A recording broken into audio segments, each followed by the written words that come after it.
আমরা দেখেছি শেখ সাহেবকে, আমরা দেখেছি জিয়াউর রহমানকে, আমরা দেখেছি স্টার সাহেবকে, আমরা দেখেছি এই মহিলা নেতৃত্বের গজবকে, হাজারো নেতা এবং নেত্রী শাসন দেখেছি, কিন্তু মানুষের ভাগ্যের পরিবর্তন হয় নাই।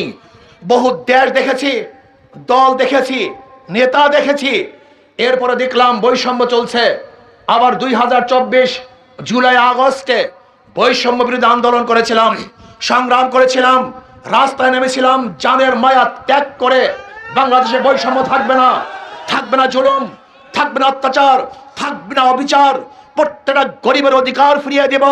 কোন মানুষ ক্ষুধার্তহীন থাকবে না, খোলা আকাশের নিচে বাংলাদেশের কোন মানুষ ঘুমাবে না, চিকিৎসাবিহীন বাংলাদেশের একটা মানুষ মারা যাবে না, বাংলাদেশের প্রত্যেকটা মানুষকে শিক্ষার উন্নতি করব, বাংলাদেশের প্রত্যেকটা জনগণের অধিকারকে ফিরিয়ে দিব। কিন্তু আমরা কি দেখলাম? 5ই আগস্টের পর আবারও জুলুম, অত্যাচার, খুন, অবিচার, দখলদারি এবং ধর্ষণ, চাঁদাবাজি।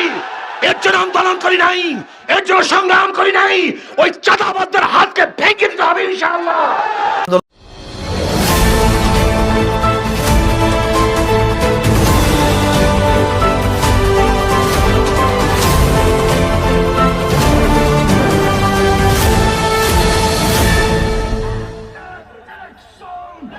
বাংলাদেশ কুড়িগ্রাম জেলা শাখা কর্তৃক আয়োজিত আজকে এই গণসম্মেলনের সম্মানিত সভাপতি, জাতির সিরাতাজ, সম্মানিত ওলামায়ে কেরাম, সর্বস্তরের ইসলাম প্রিয় দেশপ্রেমিক ভাইয়েরা আমার, ইসলামী আন্দোলন বাংলাদেশ কি চায়, তাদের উদ্দেশ্য কি, তাদের লক্ষ্য কি, তাদের বক্তব্য কি, তাদের আদর্শ কি, এ সম্পর্কে অবশ্যই আপনাকে জানতে হবে। ইসলামী আন্দোলন কি বিশ্বাস করে? ইসলামী আন্দোলন বাংলাদেশ বিশ্বাস করে শুধু দেশ, দল এবং নেতা পরিবর্তনের মাধ্যমে মানুষের শান্তি আসতে পারে না। এদেশ দীর্ঘদিন পর্যন্ত মুসলমানরা শাসন করেছিল। কিছু মুনাফেক, মীর জাফর, মীর সাদেক, উর্মিচাঁদ, করমচাঁদ, রায়দুল্লাহ বাবু, ঘোষিদি বেগম, এরকম কিছু মুনাফেকদের মুনাফিকির কারণে ব্রিটিশ 200 বছর এদের শোষণ করেছিল। আবার ব্রিটিশদের বিরুদ্ধে প্রথম আন্দোলনের সূচনা করেছিল মুসলমান। আপনারা জানেন 1803 ঈসাই সালে যখন দিল্লি দখল করেছিল ব্রিটিশ, সেই সময়তেই শাহ ওলিউল্লাহ মুহাদ্দিস দেহলভী রহমতুল্লাহ আলাইহির বড় সাহেবজাদা শাহ আব্দুল আজিজ সাহেব রহমতুল্লাহ আলাইহি ঘোষণা দিয়েছিলেন, আজকের থেকে পাক ভারত উপমহাদেশ দারুল ইসলাম নয়, দারুল হরব। ব্রিটিশদের বিরুদ্ধে আন্দোলন করা প্রত্যেকটা মুসলমানদের জন্য ফরজে আইন। সেই দিনই ব্রিটিশ হটাও আন্দোলনের সূচনা হয়েছিল, বীজ বপন হয়েছিল। আপনারা জানেন 1857 ঈসাই সালে আজাদি বিপ্লব, সেই সিপাহী বিপ্লবের নেতৃত্ব দিয়েছিল মুসলমান। ব্রিটিশ হটাও আন্দোলনে হাজার হাজার মুসলমান শহীদ হয়েছিলেন, লক্ষ লক্ষ মুসলমান শহীদ হয়েছিলেন। 80,000 মুসলমানদেরকে শহীদ করা হয়েছিল। লক্ষ লক্ষ মুসলমান এই পাক ভারত উপমহাদেশ থেকে হিজরত করতে বাধ্য হয়েছিলেন। চাকরি চর থেকে শুরু করে খায়বার পর্যন্ত এরকম কোনো গাছ ছিল না যেই গাছের মধ্যে একজন আলেমকে ফাঁসিতে ঝুলানো হয় নাই। এরপর আমরা মাঠ ছাড়ি নাই, পিছপা হই নাই। ব্রিটিশ হটাও আন্দোলনে যতগুলি মানুষ জীবন দিয়েছে, ইন্ডিয়ান গেটের মধ্যে তাদের নাম লেখা আছে। 92-93 হাজারের উপরে মানুষ জীবন দিয়েছিল, তার মধ্যে মুসলমানদের সংখ্যা 63,000-এর উপরে। ব্রিটিশ থাকতে পারে নাই। ভেবেছিলাম ব্রিটিশ এদেশ থেকে ভিতরে হলি আমরা শান্তি পাবো, মুক্তি পাবো, বৈষম্য দূর হবে, মানুষের অধিকার ফিরে পাবে। কিন্তু আমরা কি দেখলাম? ভারতের সংখ্যাগরিষ্ঠ মানুষগুলি সংখ্যালঘু মুসলমানদের উপর অত্যাচার, অবিচারের স্টিম রোলার চালিয়ে যাচ্ছে।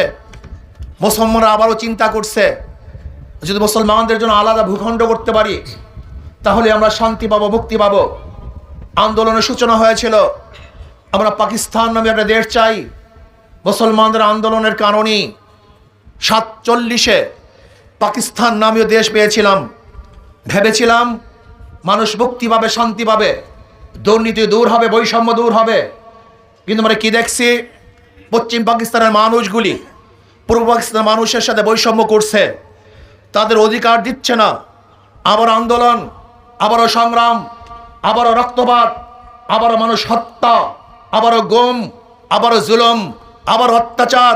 ভেবেছিলাম পিছপা হব না, বাংলাদেশ স্বাধীন করব, মুক্তি পাওয়ার জন্য, শান্তি পাওয়ার জন্য, সাম্য, মানবিক মর্যাদা, সামাজিক ন্যায় বিচার প্রতিষ্ঠিত করার জন্য হাজার হাজার মানুষ জীবন দিয়েছিল। ভেবেছিলাম বৈষম্য দূর হবে, দেশ পরিবর্তন হয়েছে। কিন্তু না, আমরা বৈষম্য দূর করতে পারলাম না। আমরা বহু দেশ দেখেছি, বহু দল দেখেছি, আমরা মুসলিম লীগের শাসন দেখেছি, আওয়ামী লীগের শাসন দেখেছি, আমরা বিএনপির শাসন দেখেছি, আমরা জাতীয় পার্টির শাসন দেখেছি, কিন্তু মানুষের ভাগ্যের পরিবর্তন দেখি নাই।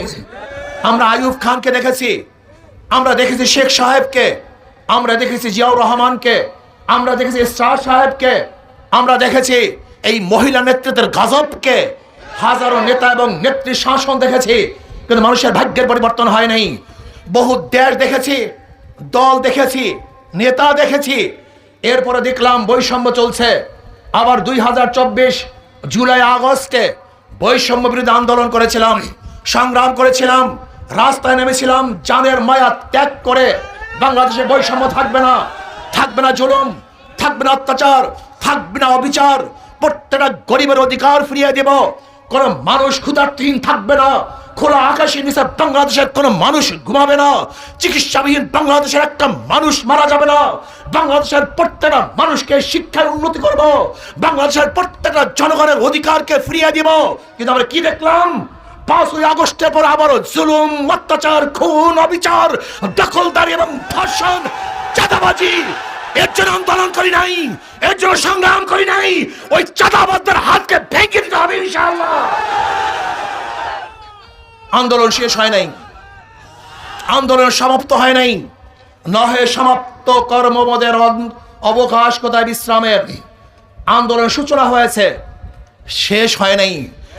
এবার আন্দোলন হবে চাঁদাবাজদের বিরুদ্ধে আন্দোলন, দখলদারিদের বিরুদ্ধে আন্দোলন, খুনিদের বিরুদ্ধে আন্দোলন। এবার মানুষের অধিকারকে প্রতিষ্ঠিত করার জন্য আন্দোলন হবে ইনশাআল্লাহ। আসুন, যেরকম ঐক্যবদ্ধভাবে ফ্যাসিস্টকে দেশ থেকে তাড়াতে, ভাগাতে বাধ্য করেছিলাম, আমরা ইনশাআল্লাহ ঐক্যবদ্ধভাবে যদি আবারও রাস্তায় নামি, তাহলে চাঁদাবাজদেরকে বাংলাদেশে উৎখাত করতে ইনশাআল্লাহ সক্ষম হবে, কোনো সন্দেহ নাই।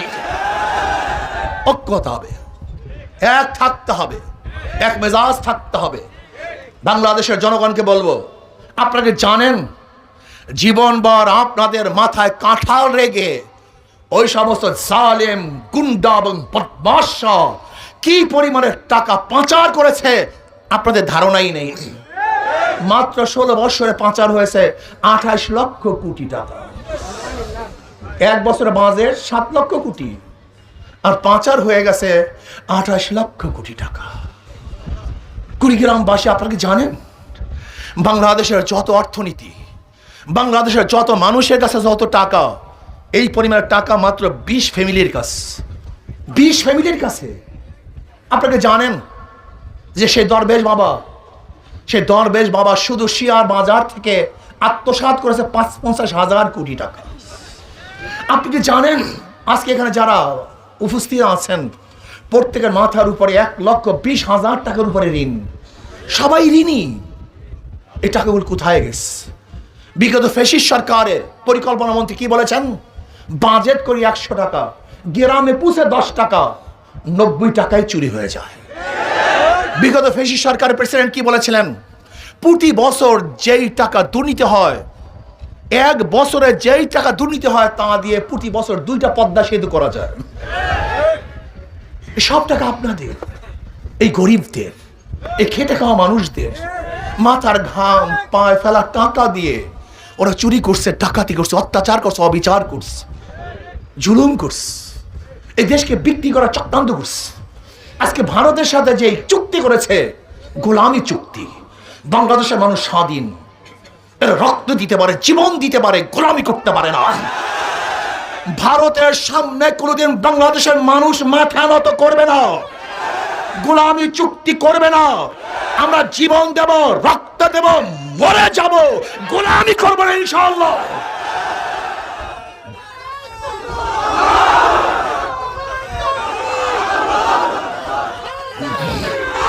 ভাই আমার,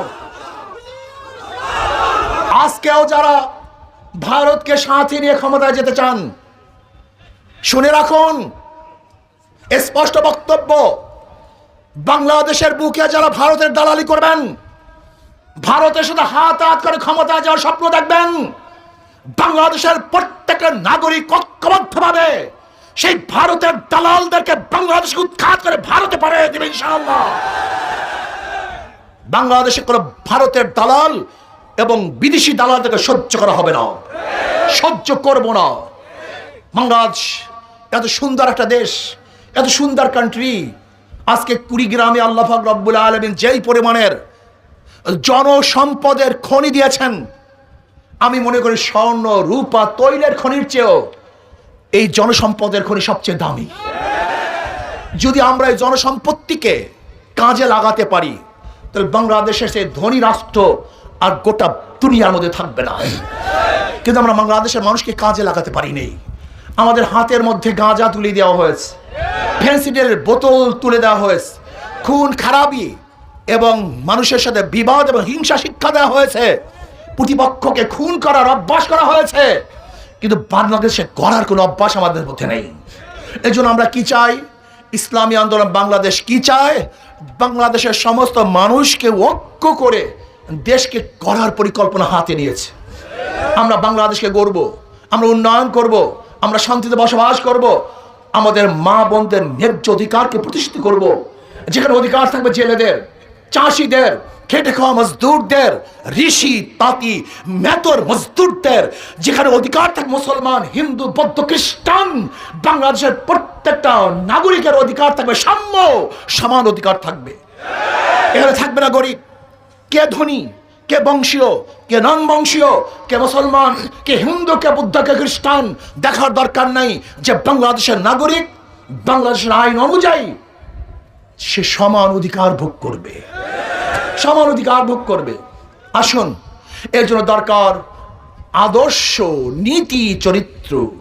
গণতন্ত্র মানুষকে মুক্তি দিতে পারে নাই, সোশ্যালিজম মানুষকে মুক্তি দিতে পারে নাই, সেকুলারিজম মানুষকে মুক্তি দিতে পারে নাই।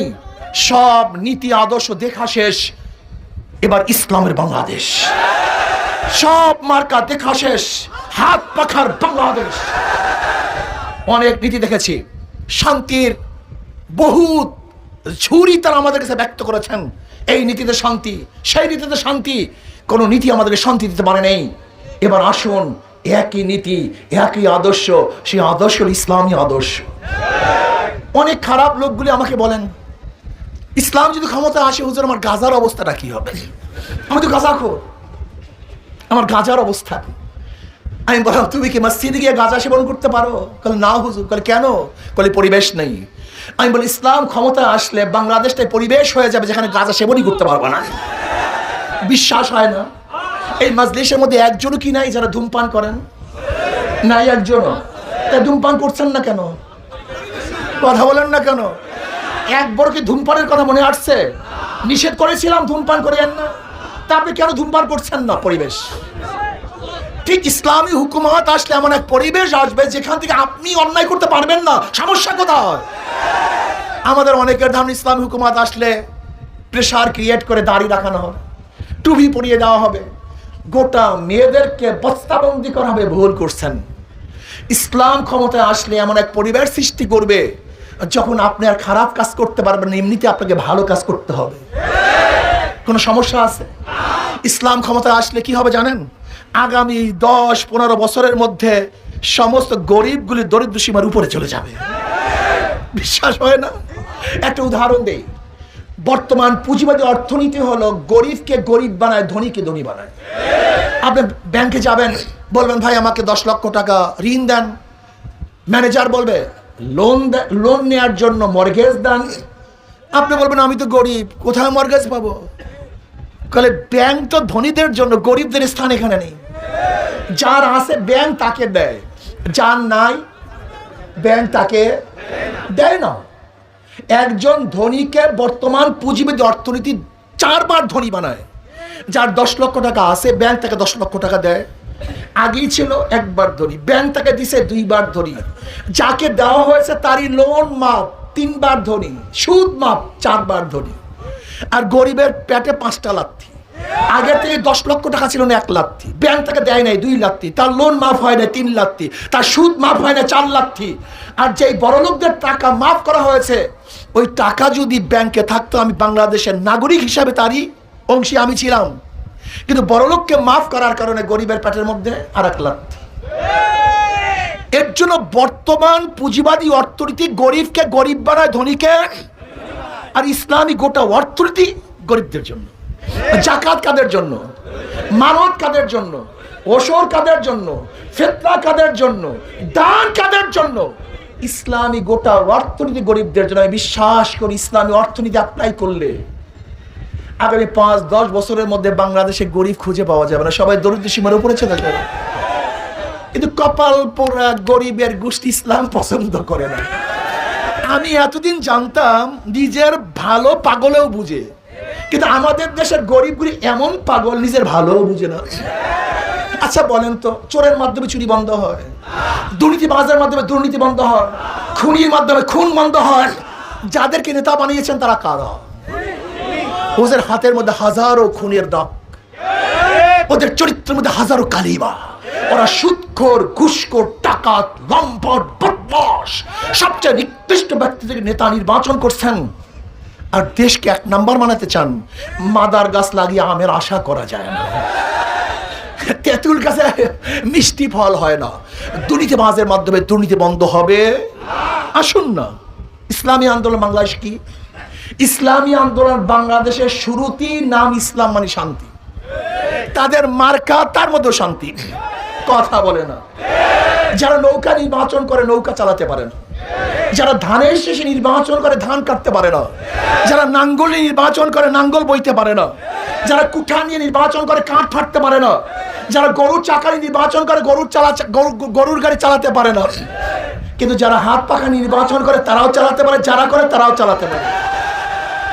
ওদের মার্কার মধ্যে ধোকা। নৌকা গরিবদের প্রতীক, ধানের শীষ গরিবদের প্রতীক, নাঙ্গল গরিবদের প্রতীক, কুঠার গরিবদের প্রতীক, লেকিন একজনও গরিব না। কথাটা বুঝাতে পারি না? সব প্রতীক গরিবদের, কিন্তু নিজে গরিব না। কিন্তু হাত পাখা এমন এক প্রতীক, যে নির্বাচন করে সেও চালাতে পারে, যারা করে তারাও চালাতে পারে, ধনীরাও চালাতে পারে, গরিবরাও চালাতে পারে, পুরুষরা মহিলারা। কাউর মার্কা বুকি নিয়ে কেউ ঘুমায় না, নাঙ্গল নিয়ে কেউ ঘুমায়, কথা বলেন না। নৌকা নিয়ে কেউ ঘুমায়, ধানের শেষ নিয়ে কেউ ঘুমায়, কিন্তু ঘুমের সময় তাদের কলিজার মধ্যে থাকে হাত পাখা। তার মানিটা কি? এই হাত পাখা তাদের কলিজার মধ্যে থাকে। এই হাত পাখা বিজয় হলে গোটা বাংলাদেশের মানুষ বিজয় হবে। এই হাত পাখা বিজয় হলে জনগণ মুক্তি পাবে। এই হাত পাখা বিজয় হলে প্রত্যেকটা মানুষের অধিকার ঘরে ঘরে পৌঁছে যাবে ইনশাআল্লাহ। এর জন্য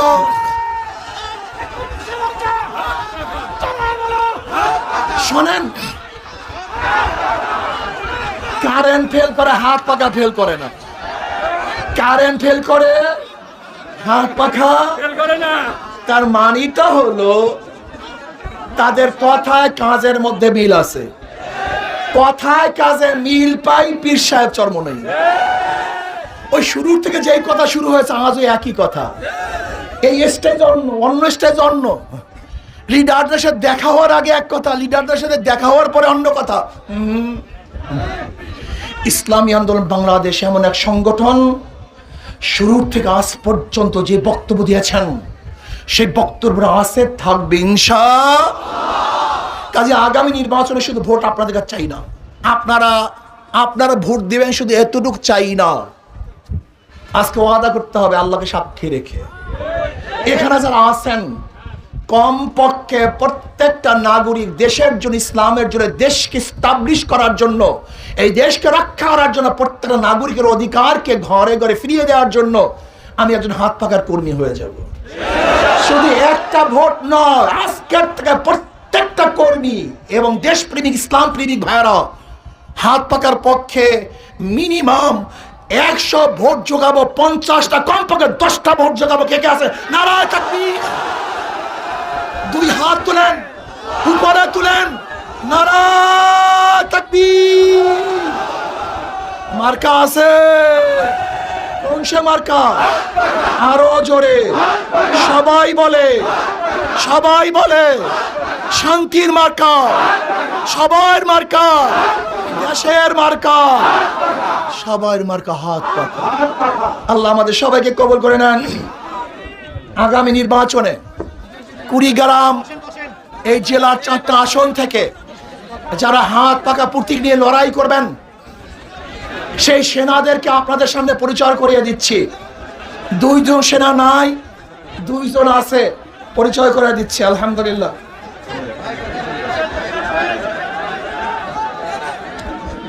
কুড়িগ্রাম 1 আলহাস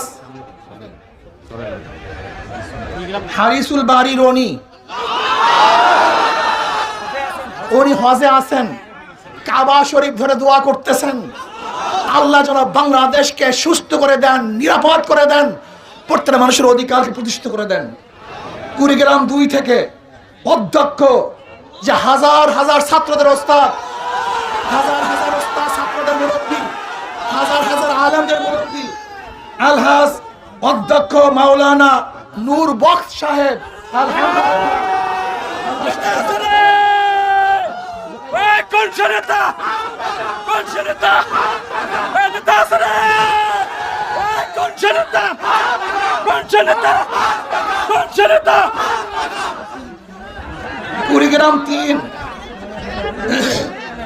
কুড়িগ্রাম 3 থেকে ডাক্তার অধ্যাপক আক্কাস আলী সাহেব, তিনি আমেরিকায় গেছেন, আপনাদের সবার কাছে সালাম জানিয়েছে, দোয়া করতে বলছেন, তিনি চলে আসবেন ইনশাআল্লাহ। আলহামদুলিল্লাহ, আলহামদুলিল্লাহ। কুড়িগ্রাম 3 ডাক্তার অধ্যাপক আক্কাস আলী সাহেব। কুড়িগ্রাম 4 সহকারী অধ্যাপক হাফিজুর রহমান সাহেব। বলে আলহামদুলিল্লাহ। আল্লাহ সবাইকে কবুল করে নেন। আমার জন্য দোয়া চাই, আমিও দোয়া করি। আজকের থেকে ইনশাআল্লাহ কাজ শুরু হয়ে যাবে, আমরা ঐক্যবদ্ধ ইনশাআল্লাহ আন্দোলন করব। এখন আমরা মোনাজাতের পরই আমরা সবাই